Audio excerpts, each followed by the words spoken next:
ভাবি ভাবি আরে কি হয়েছে? আই কি হয়েছে তোমার? আর কথা বলো না কেন, কি হয়েছে? তানিয়া, আজকে অফিস থেকে আসার সময় মাথা ঘুরে আমি পড়ে গেছিলাম।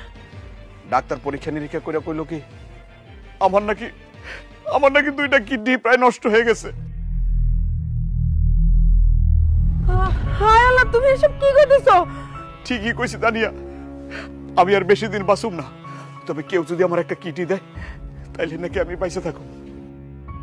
তানিয়া, তুমি তো আমার স্ত্রী, আমার জীবন মরণের সাথী, আমার অর্ধাঙ্গিনী। এখন পর্যন্ত তুমি যা যা চাইছো তা আমি দিছি। তুমি যা যা বলছো আমি তাই করছি।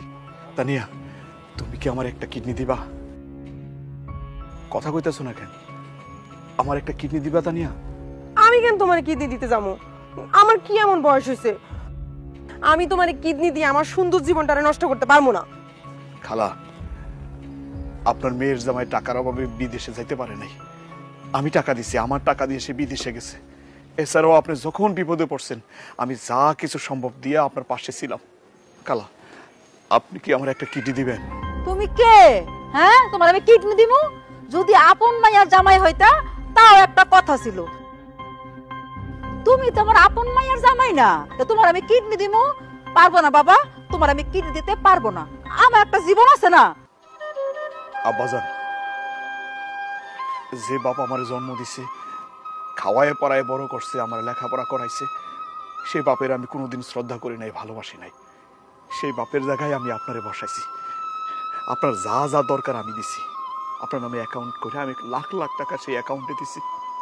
আপনার কথায় আমি আমার জন্মদাতা পিতার বাড়ি থেকে বের করে দিছি। আব্বাজান, আমি জানি এরা কেউ না দিলেও আপনি দিবেন, কারণ আমার বিশ্বাস আপনি কোনোদিন না করবেন না। আপনি একটা কিডনি দেবেন আব্বাজান আমারে।